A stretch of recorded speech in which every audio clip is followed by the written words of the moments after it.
প্ৰাথমিক চৰ্ত অনুযায়ী তেখেতসকলে এখন জিলাৰ পৰা আন এখন জিলালৈ বদলি হ'ব নোৱাৰে।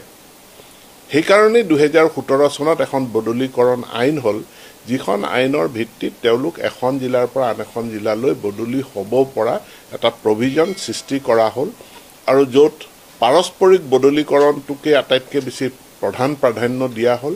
তাৰ উপৰিও যাক আমি ছিংগুল ট্ৰেন্সফাৰ বুলি কওঁ, তেওঁলোকৰ ক্ষেত্ৰত নিৰ্দিষ্ট কিছুমান চৰ্ত দিয়া হ'ল।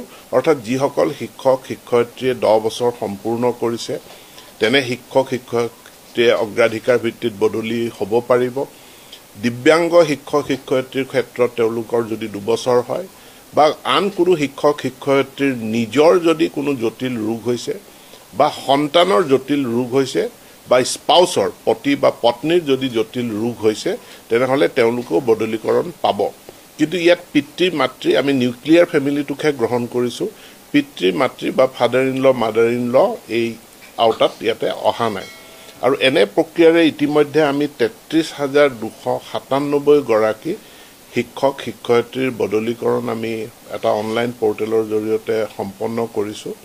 আৰু এতিয়া আমি পুনৰবাৰ শিক্ষক বদলীকৰণ পৰ্টেলটো আমি খুলি দিব, আবেদনৰ কাৰণে আমি খুলিব বিচাৰিছোঁ। কাৰণ টিচাৰ বদলীকৰণ আইনখনতে এইটো প্ৰভিজন আছে যে বদলীকৰণটো কেৱল বন্ধৰ সময়ত, মূলতঃ যি আমাৰ গৰম বন্ধ থাকে, গৰম বন্ধৰ সময়ত আমি বদলীকৰণ কৰিব লাগে। এতেকে আগন্তুক গৰম বন্ধত যাতে আমি যিখিনি আইনসিদ্ধভাৱে যিসকলে বদলীকৰণ পাব পাৰে, তেওঁলোকে যাতে গৰম বন্ধতেই বদলীকৰণটো কাৰ্যকৰী হয়, তাৰ কাৰণে এতিয়াৰ পৰা আবেদন কৰিব পাৰিব।